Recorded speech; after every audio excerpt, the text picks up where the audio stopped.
rise from the dead. Read the Bible, you'll find out that God's not too happy with what's going on around us. Redeem the time, because the days are evil. The Bible has not changed. Boldly proclaim the restoration and preservation of Christian values in America. Satan has brainwashed a whole nation. As goes the church, so goes the nation.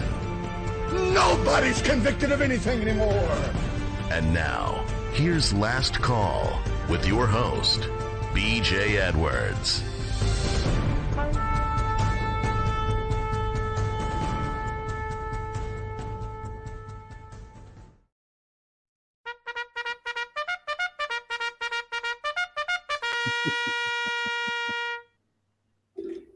Is there a mask in your future?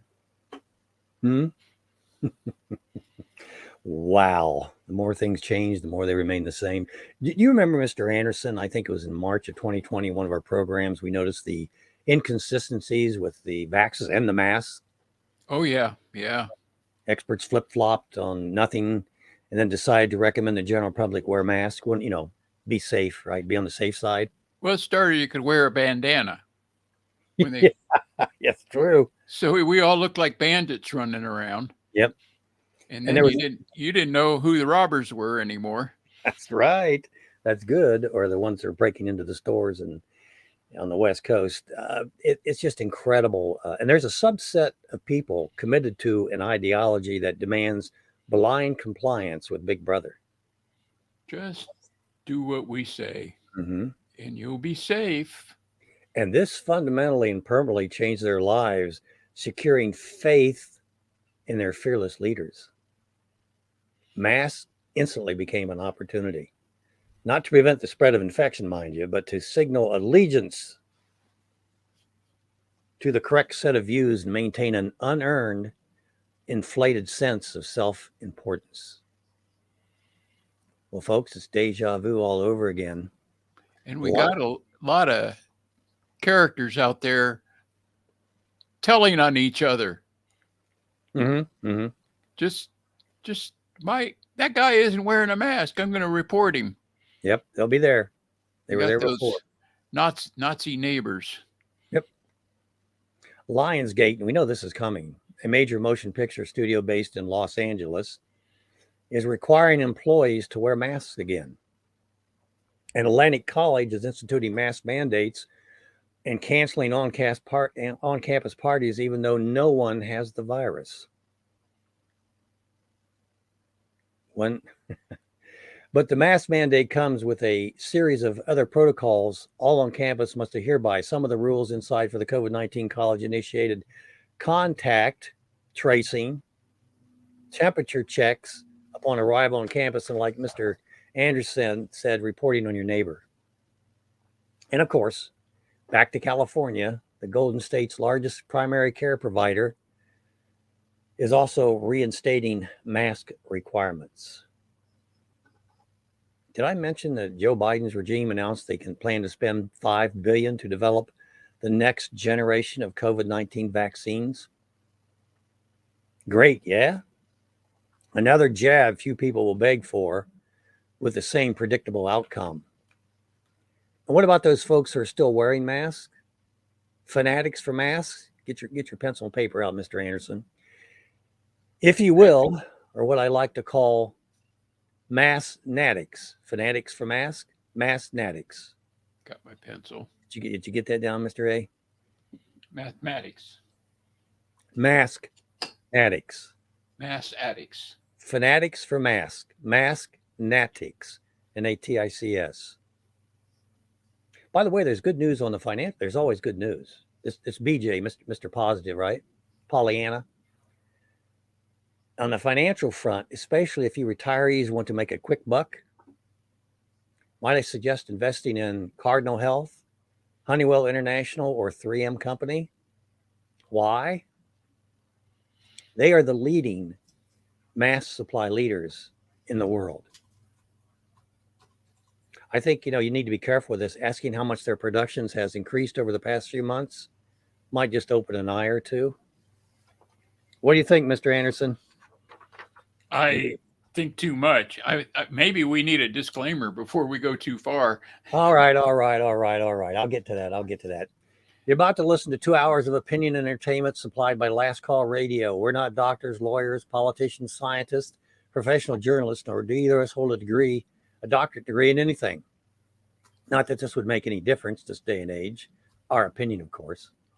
We only ask that you personally and or corporally not take our statements or those that we voice from others personal, nor do we recommend that you act on them as if they are facts, although they might very well be. But again, this is our opinion. You're not required to listen to, act on, or repeat anything that you hear today, nor assume that they are facts, and that any information we present is by no means meant to harm or threaten anyone. You're about to listen to 2 hours of Christian talk radio with this thing, folks. Reality radio, where you can see the difference. We're going to have some doers on the program, especially during the first hour today. You keep finding those doers here and there, don't you? Because I'm looking for them. And I find them, I put them to work. They're already too busy. By the way, the old saying is, if you want somebody to do something, find somebody that's too busy. They'll get her done. I've heard that too. I got contacted by a large Ohio organization this week, and they want me to consult with them on an item, and I'm going, oh, okay. I don't have time, but I'll tell you what, it's an opportunity to help somebody else, and I'm going to make the time to do that, as you should as well. Am I 100% on board with what they're doing? Maybe not, but does it make any difference? You know, we're going to have. Well, how can you be 100% with anything? You know, it's we're all fallible, right? But if we're doing something, speak for yourself, Mr. Anderson. Go ahead. And we're going in the right direction. I know BJ doesn't ever mess it. That's right. Never miss. Hey, folks. That's why I hang with you. Fool me once, shame on me. Fool me twice. I'm sorry. Fool me once, shame on you. Fool me twice, shame on me. You know what's coming down the road. I was at a meeting Thursday night. The speaker, if we get a chance to talk, he did a great job talking about where we are today and what we can do. And by the way, it is we the people. We are the ones that are in control.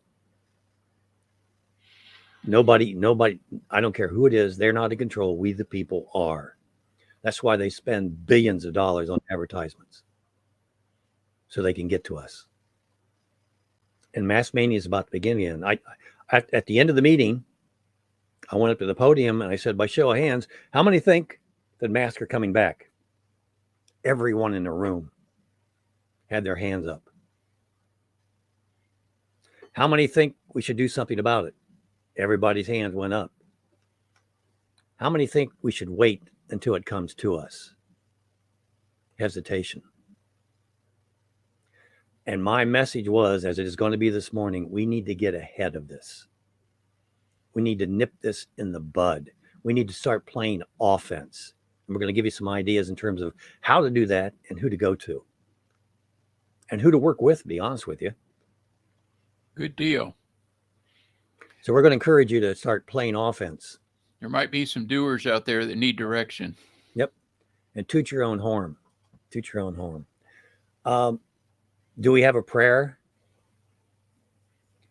Here's a concern I have about prayer.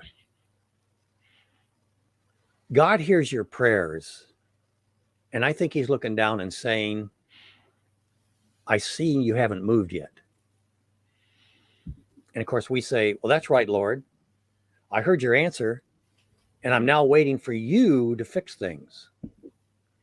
And then the Lord responds back to us, and I, you. Good luck. Folks, we need not only to pray forward, we need to start playing forward.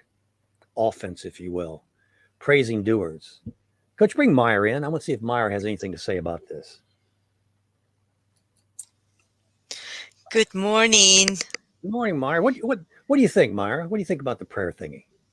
Well, it's needed. It Yeah, it says is. we are to pray without ceasing. Mm-hmm. So that's it. Just pray and then sit in your chair, have a cup of coffee, and wait. Oh no, we have to be doers of the word. Oh And I no. have a Bible verse for you.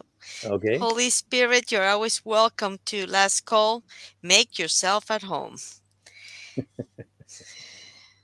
It is written, James 1:22 through 26. This has to be the truth because it's James. Go ahead. Okay, James, aka BJ. Yeah. We'll get to that too. But be ye doers of the word, and not hearers only, deceiving your own selves. For if any be a doer of the word, and not a hearer of the word, and not a doer, he is like unto a man beholding his natural face in a glass. For he beholdeth himself, and goeth his way, and straightway forgotten what manner of man he was. But whoso looketh into a perfect law of liberty, and continueth therein, he being not a forgetful hearer, but a doer of the word, is the man shall be blessed in his deed. In his If deed. any man among you seem to be religious, and brideth not his tongue, but deceiveth his own heart, this man's religion is vain. Hallelujah. Thank you, Sister Myra. But whoso looketh into the perfect law of liberty, where the Spirit of the Lord is, what happens there? You find liberty, right? Where the Spirit of the Lord is, you find liberty.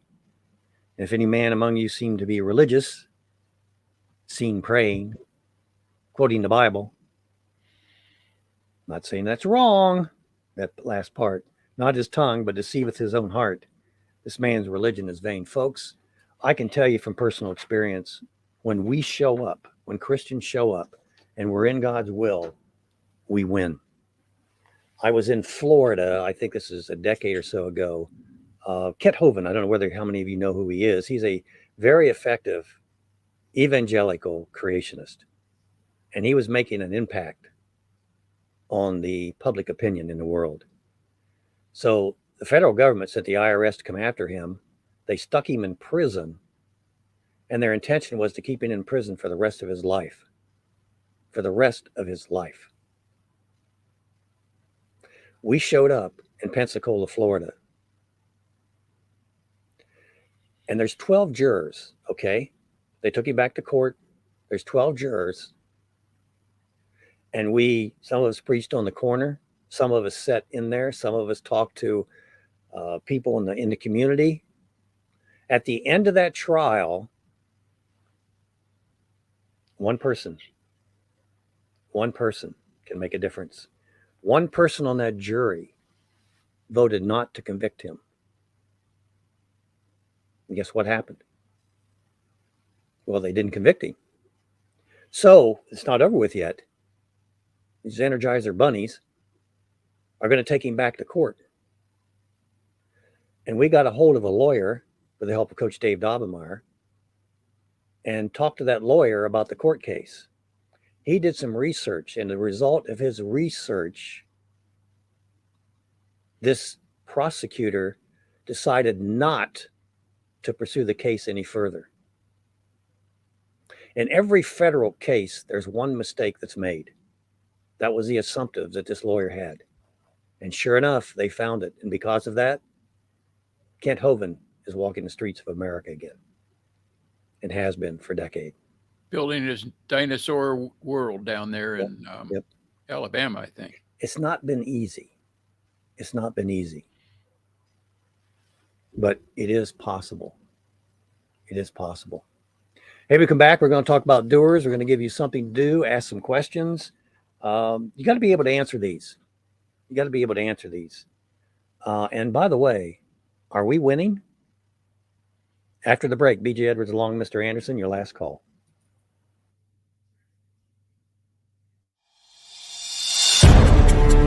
Last call with BJ Edwards.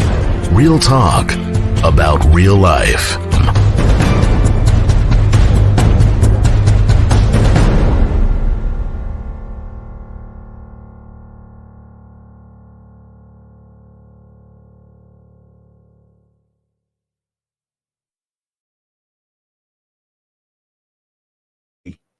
hour.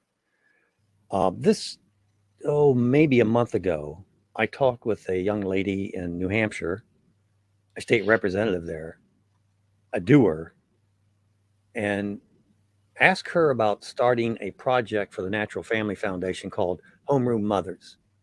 Now, basically, what this is getting parents back into the schools. A lot of what we're seeing happening today is done in dark. When parents walk into the schools, it changes things. It really does change things. And school teachers and children believe they need to be more accountable, need to watch what they're doing. Just the parents' presence, walk in the halls, that alone does and will make a difference. It does. Big difference. You're an ex-teacher, right? Oh, yeah. Yeah. So you're speaking from experience. And this isn't just at the grade school level, folks. This is not at the grade school level, just there. This is meant to be for middle school and high school, especially. Especially. And what happened, and I'm going to bring Claudine Burnham, who's the young lady I'm talking about, on shortly. What happened in that case in New Hampshire is that they approached the school board with the idea. They didn't say, well, I don't think we can do it, so we better not try it, or there's going to be this problem or that problem. She approached, and others approached this. She talked to other people, found out people who were interested. They had an effect on other people and influenced the school board. As a result of that, that school board is now offering a program where we can get parents and grandparents into the classroom. Grandparent power. Yeah, yeah. Claudine Burnham. Why don't you bring Claudine on, Mr. Anderson? She's down there at the bottom. I got her. Okay. Hi, Claudine. Hello. How are you? I'm blessed. Welcome to Last Call. I know you're busy today. I know you're headed in another direction to make bad people feel uncomfortable, and shame on you. Oh, it's been a week, I'll tell you. It has. You know when you're doing right. Yeah. Well, and it's look, just doing. You don't have to win the first time around. Generally, victories take a little bit more than this. And once the enemy sees what's happening, they will come after us. They will come after us, and they'll try to discredit it. And we understand that, and we're ready for that. But Claudine, first of all, thank you for taking the time and efforts to do this. Briefly explain what the process was. We talked about it, and you accepted the challenge. So what was the next thing that you did, Claudine? So we have, over the last year, been working with people to start getting involved on the school board or in town committees, as well as elected positions. So one of those people, we have actually 3 of them, but now we realized after this week we really only have 2 that were elected on the school board. So and then just recently became chairman. So I shared it. I'm like, what do you think of this? And he loved it. So he brought it up at the school board meeting this past Wednesday, and overwhelmingly, parents and I don't know about the teachers, but the parents that were there, PTA moms, they love the idea. And so it was unanimous of a vote, and the superintendent just asked that these parents and grandparents check in at the school to do a background check. So now we just have to inform the parents that this opportunity is available. Okay. And the idea here again is to get parents more involved and also get parents in the classroom. It's a 2-for, okay? It gets the parents to buy in, but it kind of lets the school know, well, wait a minute. We have adult supervision now where we didn't have it before, right? Correct. And they'll have the opportunity to, because right now parents and they're not able to just go in the school and see what's on the walls. I mean, just to see what's on the walls or promote it in the classroom. This gives them that opportunity to be the eyes and ears, to see and hear what's going on. Yep. Sometimes we hear things from a janitor that's working in the school. I mean, it's go ahead. Yeah. So that's exactly what happened. There was a sign posted, and it was for Gender Sexuality Alliance. And this was a club that the athletic director who happens to be the husband of a male school board member. Hmm. And so they posted a sign. They tried this club last year after school and it wasn't successful. So they were promoting it to be done during school, during like one of their study hall times. And so this is one of the reasons, I thought this was a great idea to prompt that. So, because when I did talk to parents, they had no idea. Yeah. Yeah. Good for you. Good for you. Yep. And you're a state representative in New Hampshire, is that correct? I am, as well as a local selectman in our Okay. town. Okay. Like I said, if you want something done, get a busy person to do it. Claudine, thank you for your efforts. I'm going to let you go and respect your time because I know you're out doing things, and that's good things. That's what you need to continue doing. Thank you very, very much for your help. God bless you and Godspeed. God bless you too. Thank you so much. Claudine Burnham, New Hampshire of all places. New Hampshire of all places. So we're winning, right, folks? We're winning. Look, regardless of whether you think we're winning or not, or even you think we're losing, we need to play the game like we have to make one more score. We need to play the game like we need to have one more score. If you watch golf at all, they have 4 rounds. And very seldom does the leader in the first round win. Why is that? And if you're on the last day and you're the leader by 4 or 5 strokes, sometimes because you're trying to play it safe, not make any mistakes, while others are being aggressive, playing offense, you can end up losing. So yeah, we might be winning, but folks, the game isn't over with yet. And we need to play like we need another score.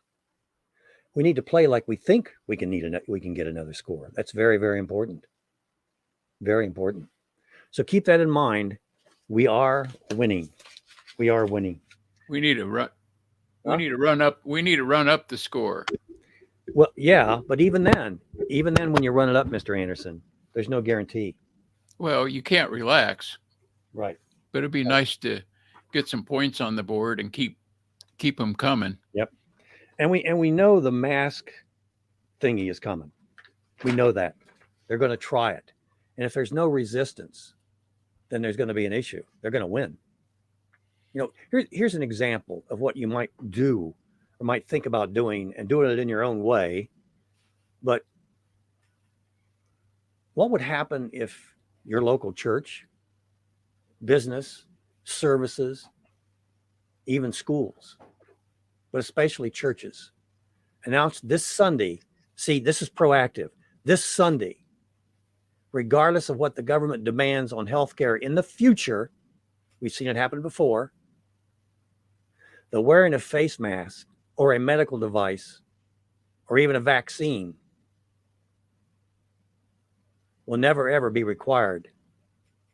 And in a church to worship the great healer, short of the second coming, of course. What would happen if you did that? What would happen if the church put a sign in their yard that said no mask, right? Not question mark, but put an X through that, no mask. And they started displaying that now. First of all, who gets the message? The general public does. A lot of churches are on a main highway. Boom. The sign. And maybe there'll be some folks interested in coming to the church. So as you're leaving the church and you hear the sermon saying that we are winning, we have God on our side, and then you walk out and see that sign, you put one and two together, right?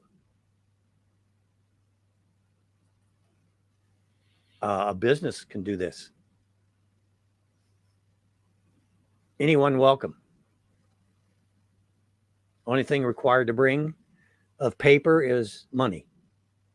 That's another subject too. That's, oh boy. If that ever happens, wow. You've got other folks that have been wearing masks since Christ was a corporal. and they haven't taken the mask off. How are you going to talk to them? What are you going to say to them? In this battle that we're fighting, you need to start doing research. And I've never was a member of a debate club, although I think I took a class in college, but I don't remember it. But I think that you're told to make the other side's case. Make the other side's case. Have your side researched, make the other side's case. Now, we have an advantage here because we've been there and done that. All right, we know what could happen when the feces hits the oscillator here, okay? We know what can happen. And we want to avoid that event again. And I'm going to talk to you about 1 in 1,000, which is something you can do. I'm going to talk to you about parents and your child and what you can do with them.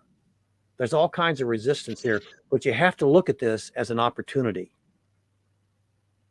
to help that individual you're speaking with. You have to look for it. And if you make their side, if you know what their side is and you know what your side is, you can't tell me that 100% of this and 100% of that never match. There's something within their 100% and your 100% that matches. Find that and start from that point. And the mask is a great way to do that because there's people that believe the mask work. Okay, so what do you say to them? Well, take your mask off. It doesn't work. No, you don't do that. Let them leave their mask on. And you're not going to say to this, but you're going to think this. And if they think you wearing a mask is important as well, then give them your mask and let them wear it. So then they can wear 2 masks. And that takes care of the issue, right? I'm being facetious here, but yet I'm trying to make a point. And folks, this needs to be done yesterday. An ounce of prevention is worth a pound of cure, right? If we wait and then try to play defense again, good luck. It's like the group I talked with. I don't think for the most part they thought about playing defense or offense. They're all prepared to be on defense. Well, if I lose my job, then I'm going to have a group here and this group is going to help take care of me. All well and good. I'm not arguing that. But wouldn't it be better if you stop this thing before it ever hits you? Keep preparing. Keep preparing. Yeah. Yep. I'm not telling you not to prepare. Keep preparing. But when the feces hits the oscillator, those folks that you're depending on may not always be there, and you may not even be able to get to them, let alone communicate with them. What are you going to do then? Well, I'll tell you one thing I did, kind of funny, maybe. I was in line at a store, past a little gas. I told the guy behind me, if he smells something, his mask isn't working. Mr. Anderson, shame on you. Shame on you. I'm ornery sometimes. Yeah. Hey, there's people that can help you, that can assist you, that are ready to, but they don't know they're ready to. I'm talking about, let's say, sheriff, or your city council member, or your mayor. Oh yeah. Health department. Yeah, that too. Yeah, even that. Matter of fact, they could be a great ally, but you got to start the conversation now. Start the conversation with them about COVID and the mask. And you're going to have to be ready for the new COVID, right? You're going to have to be ready for that too. I was hoping to bring Tom in. We're going to go ahead and take a break, Mr. Anderson. And he was here and disappeared. Yeah, I know.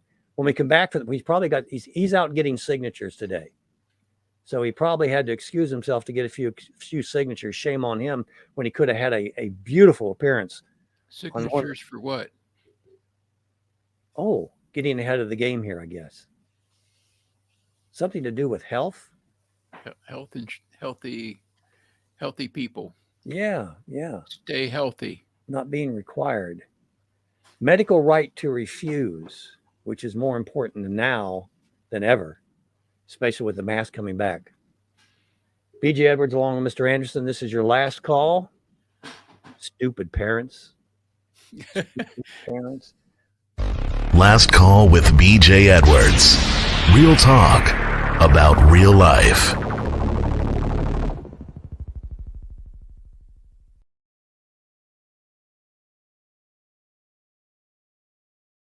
Out getting signatures. He's a good man, and he's a doer. Like our previous caller, a doer. And we need more of them. Look at the folks, there's plenty of room out there to be doing. Everyone that's on this call today is a doer, and they're helping out, and they're doing things. Betty's all over the place. I'm all over the place. Kevin's all over the place. And that's good. Look at it. You have to, like I keep preaching, you got to find something you like about those people that are trying to do something to impact the culture positively. You have to do something to support them. Like I said, I got a call from somebody from an organization I never expected to get a call from, and I'm not really don't think myself qualified and what they're doing, but they want my help. So okay, I'll help out. Maybe it's a 2-4, maybe it's not, but you got to be in that service mentality. I had a business. I was an executive recruiter, and I was very, very successful. And I was successful because here's how I looked at my job. I'm in the business of helping people. And every now and then I get in the road of making money. I loved helping people. Some of the times I didn't make money. A lot of the times I did.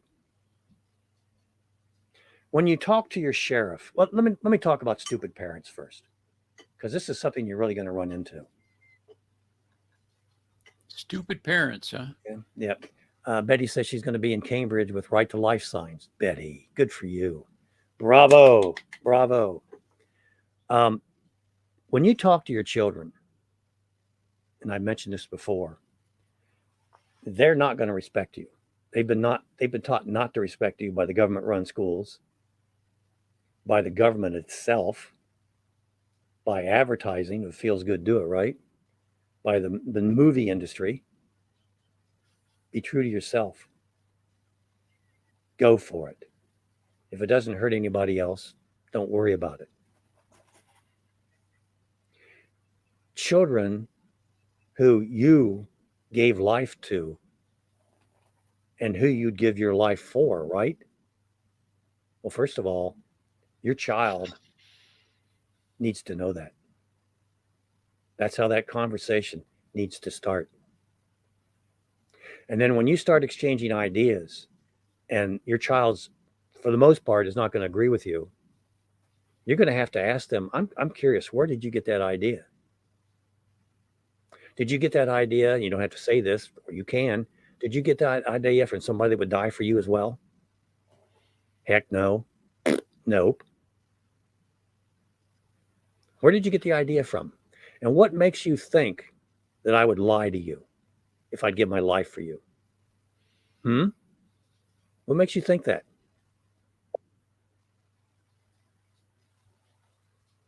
That's the kind of conversation you need to have. Well, mom or dad, you're not a doctor. No, I'm not.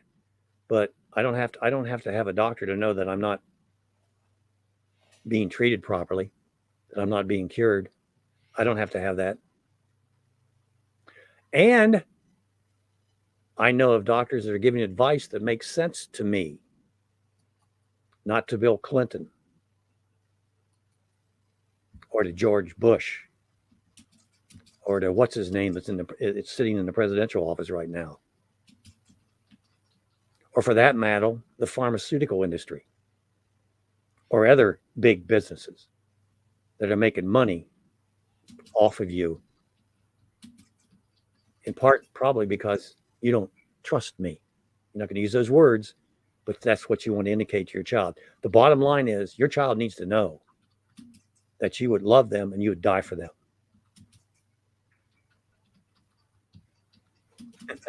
I'm not Mario Andretti either, and you still arrive to your destination safely. I like that. Tom's trying to get in here. Tom, I think we got you. Can you? I don't know whether you can see us okay. Yeah, we got Tom and Tamal. Why don't you try to bring Tom in? We got a doer out in the public. Tom, can you hear us? Go ahead and bring him in, Mr. Anderson. Or BJ, let me change my camera around. No, we just lost you. It says I'm on audio only. I think I got a poor internet connection. Okay, that's fine. We saw that you're at the mall. You out collecting signatures again? We sure are. It's been the mall here. This is a River Valley Mall in Lancaster. It's a quiet little mall, but it's been a great place to be able to collect signatures. It's I've been here since January, late January. I started. And by the way, you hearing me okay? Yeah, we're hearing you fine, Tom. Thank you. Okay, great. I'm going to put in my other earpiece here. So, now, Tom, unfortunately, the video is not working. Yes. You and I don't agree on everything. Okay, we don't agree on everything. I like what you're doing with that, but this looks like a mountain that you just can't. I mean, it's an incredible mountain that you've got to climb right now, Tom, and it's pretty discouraging, or it can be pretty discouraging. What do you think about that? Well, you know what? I haven't been discouraged through all this. It looks like, oh my gosh, we need 413,000 signatures all to check out. So we want to make sure that we give like minimum of 550,000 because signatures will grow old or not be counted as correct. So we want to give 550,000 to 600,000. Collect that many before we submit them to the Secretary of State. Okay. Now, Tom, there was an issue in August, and this is a lesson for the folks that are listening in. There was an issue in August in Ohio, and it doesn't make any difference what the issue is. You and I disagreed on that. Okay, and that's okay. So here's one reaction I could have. Well, Tom doesn't know what he's doing. I'm not going to have anything to do with him and write you off. I can do that. Or I can say, okay, but Tom's a reasonable person. I like what he's doing. Let's see what happens. And Tom, you, by what you've been doing before that August election, are already doing what I've been advising our listeners to do this morning. You're getting ahead of the game. You're not waiting for the game to come to you. You're getting ahead of the game. We have very, very possibly the mask issue coming down the road again. And the petition that you're getting signed, which would, if we get it on the ballot and if it was approved, would protect every Ohio citizen from events like that. Is that correct, Tom? That is. In fact, if you anyone can visit the medicalrighttorefuse.com website, and there's right there we have the wording that will be on the ballot once we have enough signatures. And right in there, like if we just start with, and it's just 3 sentences. If we start with the first sentence, which is labeled A, it reads, an individual's right to refuse any medical procedure, treatment, injection, vaccine, prophylactic, pharmaceutical, or medical device. Mask. There you go. Shall be absolute. A face mask is a medical device in this case. So it encompasses that. Okay. And that's what we wish to enshrine in the Constitution. Would be an amendment. It would be an amendment. It's kind of like saying the kind of amendment I would want, Tom, is that you can't pass a law in the nation or the state of Ohio that has a detrimental effect on the family. If it's going to have a detrimental family on the family, and I'm talking about the natural family, one biologically born man, one biologically born woman, lifelong committed monogamous relationship. If you pass a law that is against, if you try to pass a law that's against that, you can't do that. And this is saying that if you try to pass a law or you make an emergency declaration, you can't do it because the Constitution says you can't do it. It's the choice of the parent, of the individual, to make that decision, and not some pharmaceutical firm that's going to make billions or trillions of dollars off of it. Am I close, Tom? Or did we lose you? Yes, and it's all. Are you hearing me okay right Yes, now? sir. We're fine. We're fine. Uh-oh, I see your mouth moving. Okay, all right. I yes, this is all about bodily autonomy. If you do not have control over what goes into your body, you have absolutely nothing. And any medical procedure, anybody should be able to say no to and not suffer consequences like losing their job, like not being allowed to come into the hospital for treatment. I've talked to thousands of just regular citizens, and they tell me all these stories about how they can't even go get a regular colonoscopy without Mm-hmm. without the hospital or the medical provider expecting them to get the cocaine. It is so absurd as to what has gone on, and I don't see it stopping unless we as citizens say no. To say no Amen. Tom, we're having a tough time getting through is with you. You're cutting out. Can you hear me at this all? medical right to refuse Yeah. petition. This we can bring this as as voters to the back. And Folks, we're gonna have to let Tom go. This is Tom Lush, medicalrightorefuse.com. If you see him in the halls or wherever you see somebody with that petition, please sign it and then grab one or two for yourself and get your family to sign it as well. Tom, if you can hear me, thank you very much for your time this morning. Mr. Anderson, go ahead and disconnect Tom from us. Thanks. There you go. There we go. Folks, you got to be a doer. You can't look, maybe you can't get out, but you can still affect somebody. You can still go on the internet and maybe affect somebody. By the way, I'm not really crazy about getting dependency on the internet. I was listening to an interview the other day, one of the many conference calls that I'm on, and the young lady was talking about one of the things. What can we do to change things? One of the first things she says is, "Well, get off the internet." Whoa, what? Get off the internet. We've become addicted to it, and we're being watched and listened to, and with AI, we're being controlled. What we think is getting out to other people isn't getting out to other people. Speaking of which, I wanted to talk to you about getting with sheriffs and some potential things that sheriffs are going to say. And one of the things, Mr. Anderson, why don't we take a quick break and then I'll get back into that real briefly, if you can do that. Again, we're going to talk about sheriffs. And when they tell you, I want to err on the side of being safe, well, Keeping you informed. This is Last Call with BJ Edwards.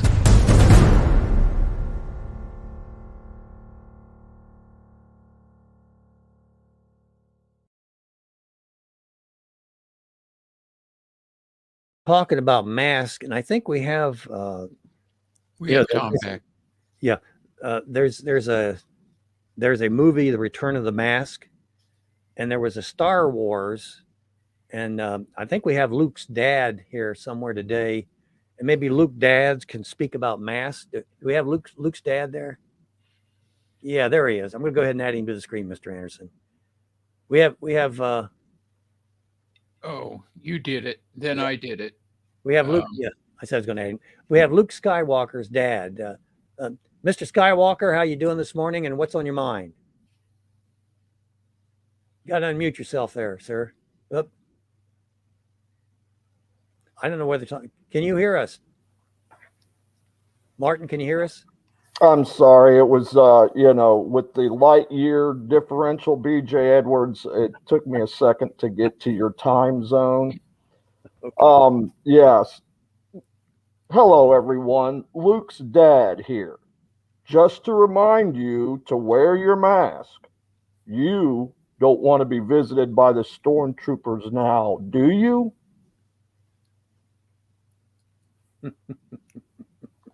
Thank you. Thank you. I'm going to go ahead and remove you, Mr. Anderson. That was Luke Skywalker's dad. Sheriffs. Here's what you might hear from a sheriff. And believe me, sheriffs are important to get involved in this game. They are important, as well as other public servants. He's the highest law official in the land in your area. Here's what they're going to say to you. I want to be on the safe side. If the masks start coming again, I'm going to be on the safe side. What does that mean? Right? You know what he's saying. And one of the things that you might want to say to him is, I agree with you. We really want to be on the safe side. Then remind him of what happened the last time we did the mask thingy, how jobs were lost, how the economy was affected, how people may have been harmed physically, if he'll go that far, by the mask and what it does to the public. Do your homework. But they're going to say, but I want to err on the side of being safe. Agree with them. Here's what being safe is. It's trusting your constituents to do the right thing. None of your constituents, you aren't out arresting your constituents every day. None of them are out to harm anyone, assault and battery with a cough. Nobody's out there to do that. Nobody's going to do that. So, and you can also say to them, by the way, when it's safe is never. And I can talk to you about 1 in 1,000. I might do that the second hour. But you need to say when it's safe is really never, and get them to agree with that. Then they might say to you, well, it's my duty to comply whether I agree or not with the governor or with whomever. And then you need to remind that public servant that they signed a pledge. And their job is to make sure that the Constitution of the state and of the United States is being fulfilled. That's their duty, is what we'll call, if the governor says you're going to do it and the sheriff says, no, I'm not, you're a lesser magistrate, but you're there to protect the public like a mother would protect children against an abusive father. Okay? That's what that individual is doing. Again, we want to get ahead of the curve, folks. And your governor as well. If the president says you got to do this, he also took a oath to office to the Constitution of the United States. Forcing health care on individuals is not a part of that document, the Constitution. But life, liberty, and pursuit of happiness is. If a lesser magistrate, you see a higher authority is not following the Constitution, it is your job, it is your duty to stand in between them and the citizens. Now, folks, you do this in a manner that is as unoffensive as possible, but standing your ground at the same time. You are not going to leave that presence until you get this individual to agree that you're not a wanton killer, that the Constitution protects you, and that it's your job to protect the Constitution, regardless of what the governor says. And again, the sheriff is the highest law enforcement official in the land. Remind them of that. You got to do your homework. You got to make the argument for the opposition. You got to know what their arguments are going to be, and then you got to be prepared to handle that argument. Getting ahead of the curve, folks. Getting ahead of the curve. I think we got a 2-minute warning, Mr. Anderson, or is that a 5-minute warning? I can't remember how long that is. No. Mr. Anderson, you're going to have to add yourself to the queue. Can't hear you. So we got Tom back. I don't know if you want to hear from him or not. We have a 2-minute warning, and it's 2 minutes, 3 minutes. Yeah, it's 2 minutes. I think Tom is gone. Tom, can you hear us? He may be out getting signatures. He was in there for. He's Yeah. right there. I see the picture, but I don't hear him. Well, he's muted. Tom, are you still with us? Yeah, he may be talking, but we can't hear him. Here. Yeah. He's really breaking up. Tom, I'm sorry. Yeah, we got. can you Okay. A hear little me better. now? Yeah, we got just a couple 3 minutes. Go ahead, Tom. Any success this morning? And I have a video. Yeah, Mr. Tom, I'm sorry. Oh, we yeah. just have Are you here okay right now? right now, yes, but it comes and goes. I apologize. That's all right. Okay. Well, I apologize that the signal's not good enough here. So I appreciate you so much having me on your show, and just let everybody know that anybody, if you can hear me now, anybody can actually accept signatures. Doesn't have to be anybody special. If you can sign this, you're a Ohio registered voter, you can actually collect signatures. That's one important thing to know. That's how we're going to happen.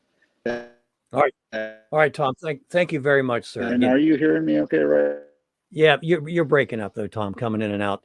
Thank you very much. We'll get you back another time when we get a better connection. Okay, I'll follow. I apologize. Don't worry about it. Don't worry about it.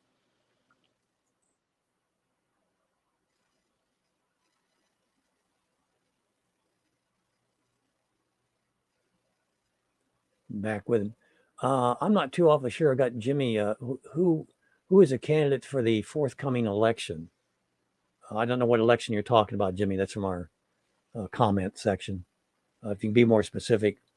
Folks, the idea here is that, number one, you have to play offense. Don't wait for this to come to you. You know what happened last time. If you don't do anything, if you don't have your protective shield up, even if you have it up, they're going to go right through it. You've got to be out there, force them, detour them, if you will, soften that hit that's coming your way.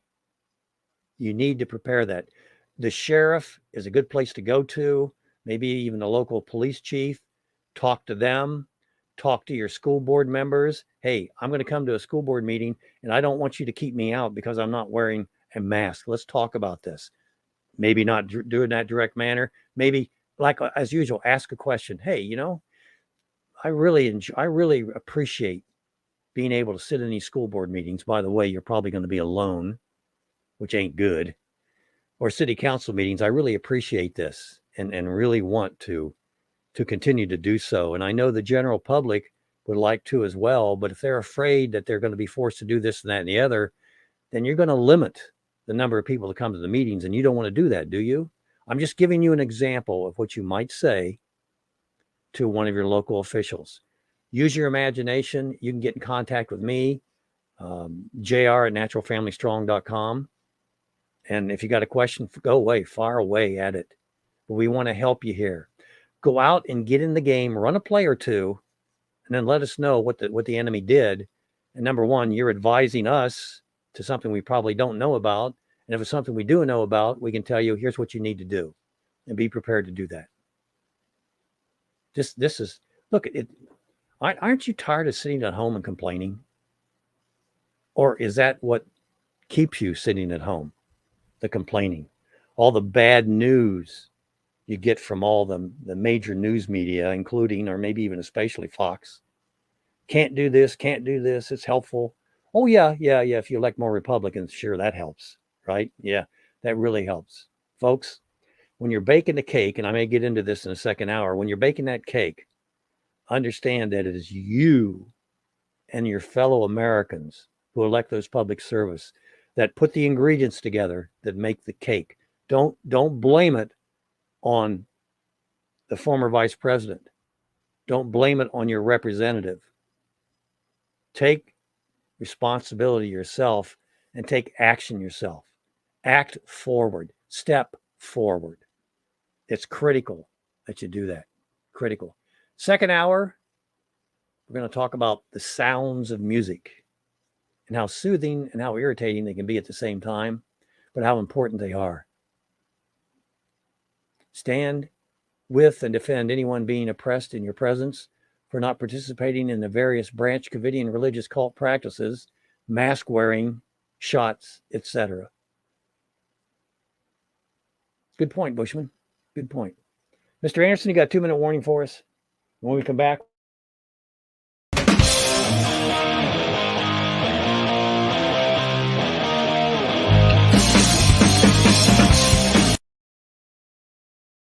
Please, no. No. Excuse me. We're going to hand it back to you. Oh, let her go. Please. Let her go. Ask your lawyer. I don't think you're running the meeting, sir. No, but ask your lawyer. Are you afraid? It's not going to hurt anything. Are you intimidated by a child? Yes, yes. They are. They are.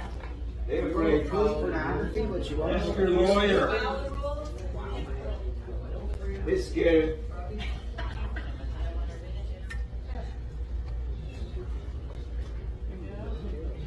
Take a minute.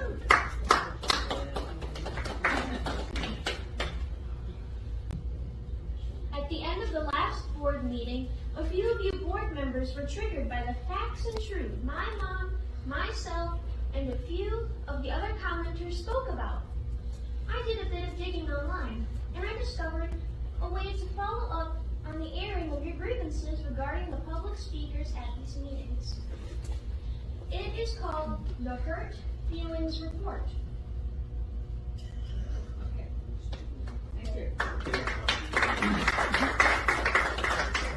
At the end, you'll see that there's a place for your name, date your feelings were hurt, name a person who hurt your feelings, and which feelings were hurt.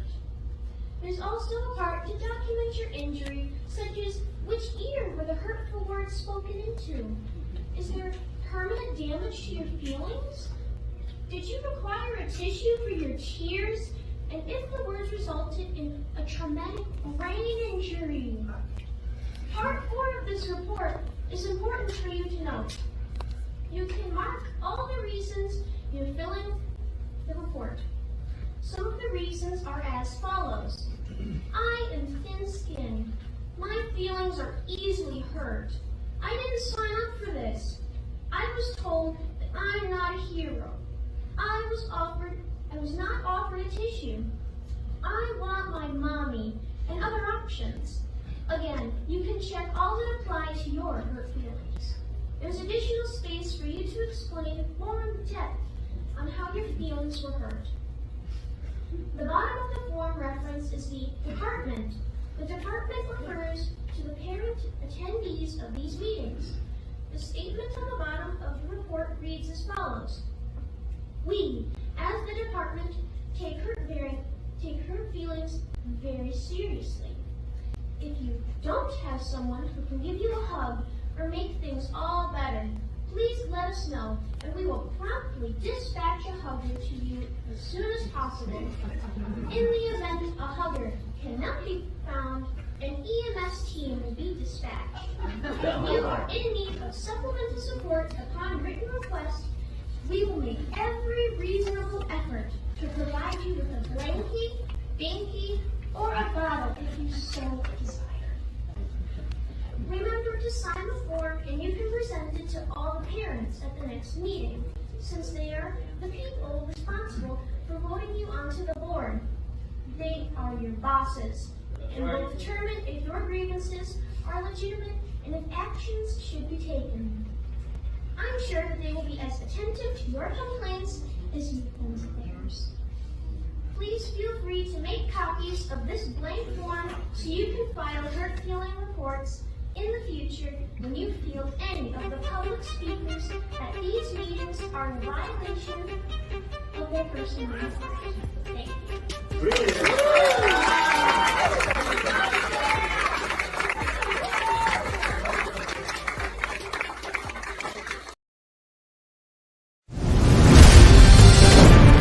Keeping you informed. This is Last Call with BJ Edwards.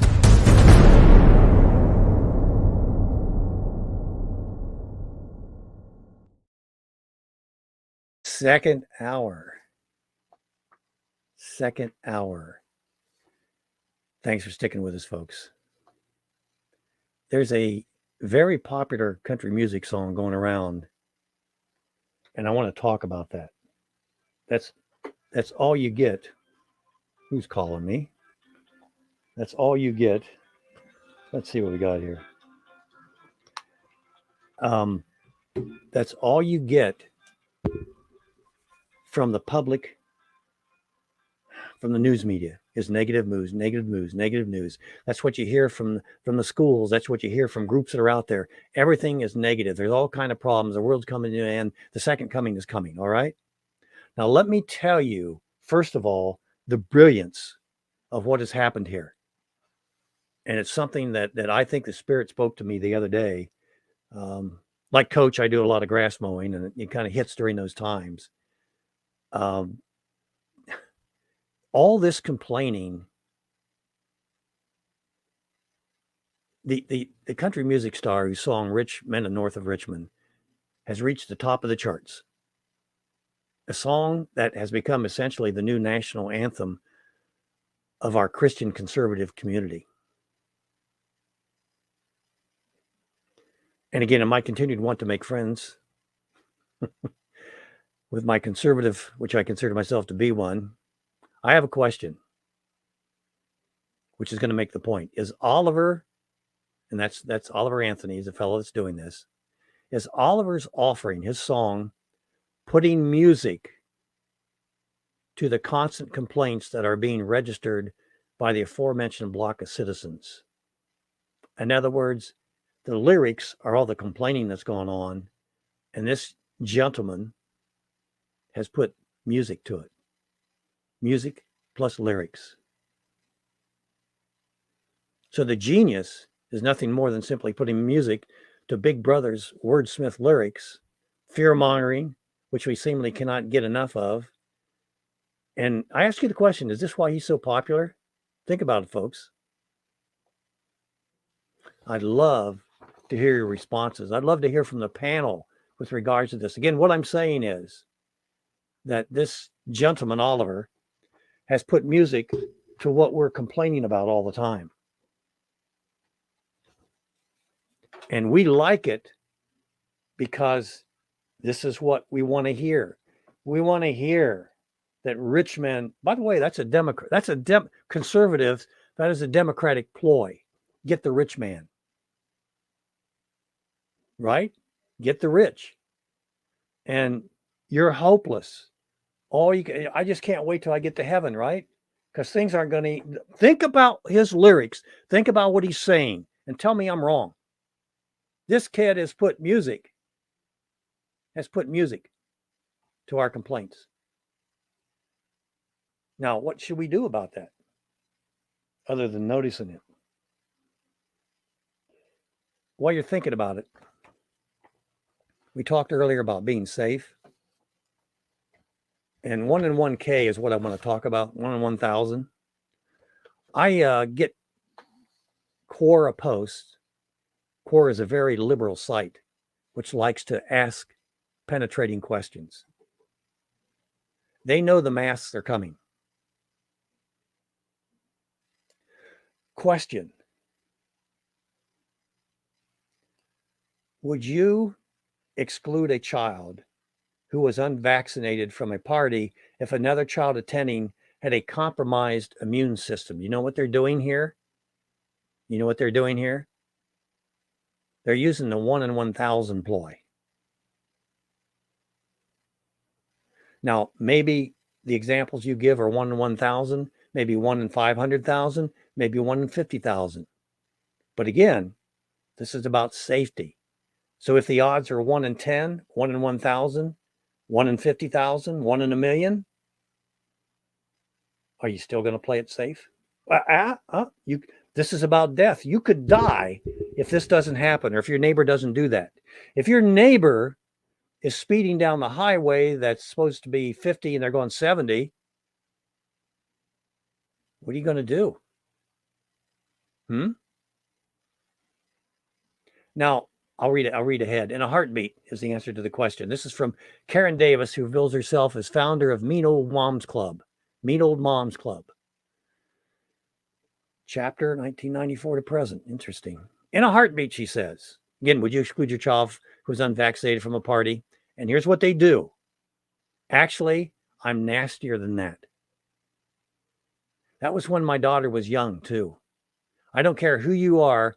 If you're enough of an idiot to skip vaccines, you're not welcome in my house. End of discussion. See, my best friend and her son were both diagnosed with cancer. With cancer, 1 in 1,000. Within 6 months period. Obviously, his vaccination schedule was interrupted. At that point, anyone else missing vaccines or showing so much as a sniffle of a cold were put in a place at my house to protect them so that they had another safe place. And my friend could leave her son with me and get a break to go on her own chemo appointment without worrying about her son's safety. Don't wait for a party. That was simply how we lived our lives for 3 years. It's called caring for the people who are important to you. 1 in 1,000. If you were to Google this and find out what 1 in 1,000 might mean, where it might apply. So how do we fight this? Again, we need to know here's a tough enemy argument. How do you answer that? First of all, you have to respond to that, because no response, not to say, is what to say, right? So you have to be prepared for that debate, for that situation. Because if you're not, then you're going to what?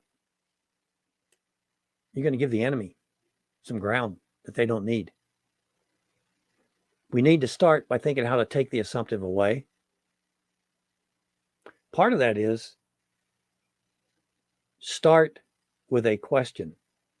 Again, you have to learn both sides. Again, find the similarities on both sides, because there is death on the conservative side and there is death on the liberal side, progressive side, the big brother side. Both can present a case for death. 1 in 1,000, 1 in 500,000, I don't know. 1 in 20,000, 1 in 5. Who knows? But find those specific issues, because when you're safe is never. We are never safe. We could walk out of the house tomorrow and get mauled by a bear. Not likely where you live, right? Maybe so, maybe not. Or a dog. Or with me, if you're in my driveway and the garage door is open, you better move, because I'll probably back all over you. There's a 1 in 1 chance there that you're going to get run over if you're standing in my driveway and I have the car on and I'm backing out. Mrs. BJ will enjoy that. My daughter won't, which got her car ran into 3 times, backed into, by yours truly. Both sides know the arguments. Vaccines work on questions from the start, really? They haven't really been approved yet, have they? We're going to go through the same process. Are there drawbacks to the vaccine? Yeah. Do they want to hear them? No. Unless the vaccines cause cancer. Whoa, wait a minute. Hold it. If the vaccines cause cancer, what have we done there? Have we had a match? You bet your sweet bippy. Prove that my DNA is in your infection. Good point. Good point. If a vax kills or cripples another child, is that okay with you, Mama Bear? What are the odds of the child getting killed if they get COVID or a common cold, as versus what is the chance of others would die from the vax? I mentioned that. Good. Test both sides. What do we test somebody that walk into the house? Do you have TB, or have you had TB, or have you been around anybody that's had TB? It still exists. And there's other diseases that should be concerns. Do they recommend that if you don't use that disinfectant bottled, that huge gallon jar of disinfectant that they require you to use, if you don't use that every 5 minutes, do they require you to wash your hands in between then? When is safe, folks? Or when you sneeze or cough or do what Mr. Anderson does a lot? Come on. Isn't that a concern? And like the DNA question, can you prove that someone with COVID actually caused the death of your child? Would you give the death penalty to someone who purposely gave aid to another?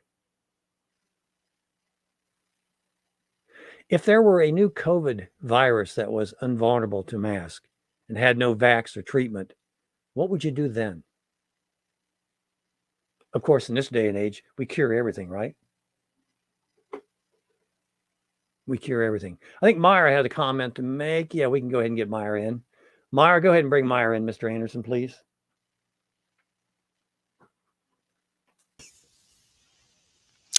Oh, thank you. I really appreciate you. Um, this is a pleasure and honor. Yes, there's a very interesting research from a Springer link. It was published in 2021, October 20th, 2021, and included Palestine and Chinese, and they were different ages and live in different locations. So they had gathered a lot of people in different circumstances, and I don't think we need research to show that there's a correlation between fear and COVID-19. However, it goes on to say that in these countries, due to the COVID-19, isolation being one of the situations, how the government handled it worldwide, and here in United States was isolation, and that led to anxiety, depression, and PTSD. However, there's an um, interesting thing reported in this report, that when um, the people suffering from intense anxiety from COVID-19 due to being afraid of exposure, they put on their COVID mask, their anxiety and depression decrease, meaning it's psychological. Well, what about fear? You're a psychologist or a Oh, counselor. What about yeah. fear? Does fear affect people? Well, yeah, and that's actually it's fear what usually leads to depression. Although there is no direct correlation, but it starts with being anxious, and then when you're not able to control the anxiety, that lack of control leads to depression. And I would like to read Ephesians 6. Ephesians 6:14-17, because you spoke before about the COVID-19 shot, and of course the mask. Is that despite of what the government is telling us, we are to stand in the Lord, meaning access denied, we don't believe you, we trust in God's promises.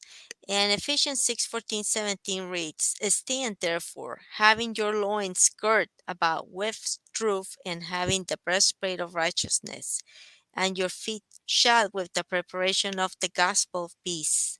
Above all, taking the shield of faith, wherewith ye shall be able to quench all the fiery darts of the wicked, and take the helmet of salvation and the sword of the Spirit, which is the sword of God. Hallelujah. Amen, Myra. Thank you very much. Thank you to you. Mr. Anderson, we're going to take a break. And when we come back, I don't know whether Darth Vader's dad wants to come in or not. I'm sorry, Luke's dad wants to come in or not. Let us know if you want to come in, unmute yourself, and we'll bring you in after the break. It's B.J. Edwards along Mr. Anderson. This is your last call. And Mr. Anderson, do you have, I gave you that video with regards to Donald Trump and a couple pictures. I don't know whether you're able to get those or not, but if you're able to get those, then I'd like to bring those on during the break or maybe during the next break, because folks, because we're letting this happen. It's happening. And what's happening to the President of the United States? Thank you very much for being here. I really believe this is a very sad day for America. This should never happen. If you challenge an election, you should be able to challenge an election. I thought the election was a rigged election, a stolen election, and I should have every right to do that. As you know, you have many people that you've been watching over the years do the same thing, whether it's Hillary Clinton or Stacey Abrams or many others. When you have that great freedom to challenge, you have to be able to, otherwise you're going to have very dishonest elections. What has taken place here is a travesty of justice. We did nothing wrong. I did nothing wrong. And everybody knows it. I've never had such support. And that goes with the other ones, too. What they're doing is election interference. They're trying to interfere with an election. There's never been anything like it in our country before. This is their way of campaigning. And this is one instance, but you have three other instances. It's election interference. So I want to thank you for being here. We did nothing wrong at all. And we have every right, every single right, to challenge an election that we think is dishonest, that we think it's very dishonest.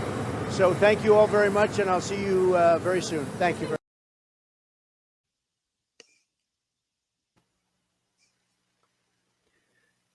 This is B.J. Edwards along with Mr. Anderson. This is your last call, and we want it to be a call forward. And there's where we're going to end up if we don't do, maybe not us, but for sure our grandchildren, if we teach them the right thing to do. Keeping you informed. This is Last Call with B.J. Edwards.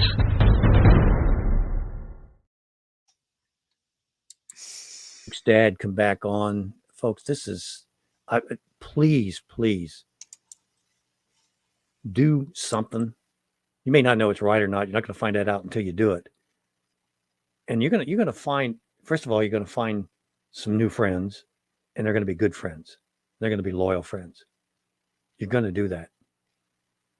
But you're going to find out more about yourself and your creator, which I've done. I've learned so much about my creator and myself from challenging the evil one and his children. Just so much. Okay, who we got on the, it looks like that face looks familiar. Is that Luke Skywalker's dad again? Hey, it's good to talk to you again, BJ. Once again, I don't know what all these problems are with wearing masks. I would just like to say that you guys are getting it all wrong. I have been wearing a mask for such a long time, and this is, it's even got its own ventilation system. So you Americans just have to get it right. You have to wear your mask in order to be able to be compliant. To be nice people to the directive. The culture. So the sooner you can get on board with wearing masks, BJ Edwards, the better. Well, we've heard from the opposition today, folks. Maybe Luke's dad ought to look into a more modern mask. Maybe. I don't know. Maybe. So what do you think, folks? What do you think about this? I know a lot of you are doers. We've got JC on. JC, would you like to come in and make a comment or two? I'll add him, Mr. Anderson. Was you expecting me to say no? You were hoping, Jerry, like maybe just one time he won't come in here and make somebody mad. Okay. Listen, that song that just come out, you know what's going to happen?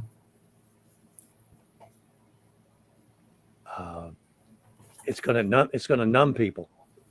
Yeah, they're all going to enjoy it. Yep. It's like sitting in the churchgoers sitting there listening to their Christian music. They enjoy it. Ooh. Oh, it's just a great song. That's going to fix everything. It's like, Lord, did you hear that song he just sung? Will you fix our nation, Lord? It moves people, but they don't do nothing. Now, here's what we got. Tuesday night in the garage. I'm working on this. I think it's going to go down. Stephanie. Oh. Coach introduces her, the former pagan.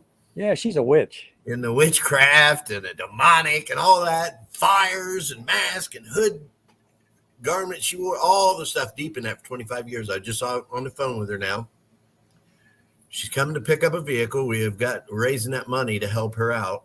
She's got about half of it. Coach is pitching in the other half. So she's going to get down here. She said, I could do Monday or Tuesday and get that vehicle. I said, oh, Tuesday. Just stick around after we write the vehicle up and you got the floor. Try the headlights out, right? Go ahead. So we're going to put her up. If everything goes well, she's going to speak Tuesday night at 6 o'clock here in Mount Vernon, Ohio, in the garage. So the Christians are going to get to hear some real stuff. You know what I mean? This is going to just curl their toes. Most of these churchgoers are going to be just sitting there with their mouths dropped open when they hear of all the generational curses in her family and the stuff she went through. It just, I like Stephanie. So hopefully that'll be Tuesday night. I'm going to invite a bunch of churchgoers and non-churchgoers. Some of the homeless people around the area, the druggies. I'm going to make sure they get here. It's like, you people got to be down here Tuesday. All you homeless druggies been telling me for 2-3 years, oh, we're going to come to garage, JC. I said, well, now you have to. So then next Saturday, and I'm going to go ahead and say it, next Saturday at 1 o'clock on the square in Mount Vernon, we're going to have church. I'll get the permit. We're going to have some singing. We're going to have some preaching. We're going to have some witnessing. We're going to have some rebuking. We're going to do it all. It's a combination of everything in one church service on the public square next Saturday. So I thought, you know what? I got to call JR and see if he gets that show done at noon. You could be at the square by 1. And we're going to have the PA set up. And anybody's got something to say, something to preach about, witness, whatever, step up, grab the microphone. We'll have 2 whole hours. So it's going to be good. Just talking with a police officer here on my car lot this morning. He needed a tool to help fix something in his car. He comes in, and I got to share with him for a while. Talked to him about our street ministry. And I said, talked about the time the kids were all in the street up there attacking us, 25 young kids. And the cops come out, about 15 cops come out of the police department, marched across the square and moved them kids out of the road. I told him, I said, I just asked the officer, I said, hey, can you get them kids out of the street? I said, we're up there on the sidewalks. They're standing out there blocking traffic like Antifa and Black Lives Matter. And man, them kids are so mad when they moved them all out of the middle of the road onto the public square with us. And he told me, he said, I said, we always try and obey the laws. We know the laws. We try not to do anything to get arrested. He said, you know what? You guys always do good. When you come out in the streets, we never have a problem with you. I said, well, that's the way we're going to keep it. So always got to have a little feather in your cap that law enforcement's not out to cuff all of you and drag you off to jail. But so it's just been a good week. We got a new convert just led to the Lord a week ago. Matter of fact, this cop today was the arresting officer of Julian, the guy that we just got saved. He's in church. He's been 4 nights at tent revival, Sunday morning church, Sunday night church, Wednesday night church, and Tuesday night church in the garage. And he's on fire. And I talked to the cop that arrested him 2 weeks ago and drug him out of the cruiser and cuffed him. I told that cop, I said, this is what we do. I said, I've told all law enforcement and probation officers, you got a problem with some of these people, just say, hey, go down to that church in the garage Tuesday night. I said, you guys can send them down here. So it was a good morning. We're going to have a good Tuesday night and a good Saturday next week. So trying to make a difference, JR. JC, I can't tell you how much I appreciate what you're doing as well as your input, but what you're doing. And like I said before, I think that everything I'm doing is perfect, and you think that everything you're doing is perfect, and Coach thinks everything he's doing is perfect. But we all know that God sees what we're doing, and he knows what we should be doing. We always don't get the translation properly. But I love the results of what you're doing, which I'm envious of. But the fact that you are going day in and day out, and you've had a lot of frustrating things happen to you, still having those frustrating things happen to you. But I know that you've learned from them, and you're also continuing to learn from them. And I would like to have an entire show of nothing but doers, and to share, number one, what got you into this in the first place? What have you gotten out of it? And why do you still hang in there? Because it looks to a lot of people like, hey, look, this guy is getting hurt here, there, and everywhere, and yada yada yada. Nothing good, nothing good, nothing good. But yet some great, like you said, you have a conversion just because you're in position and at the ready. And that's basically what I'm trying to tell the folks today. Be in position and at the ready. And I don't mean waiting ready.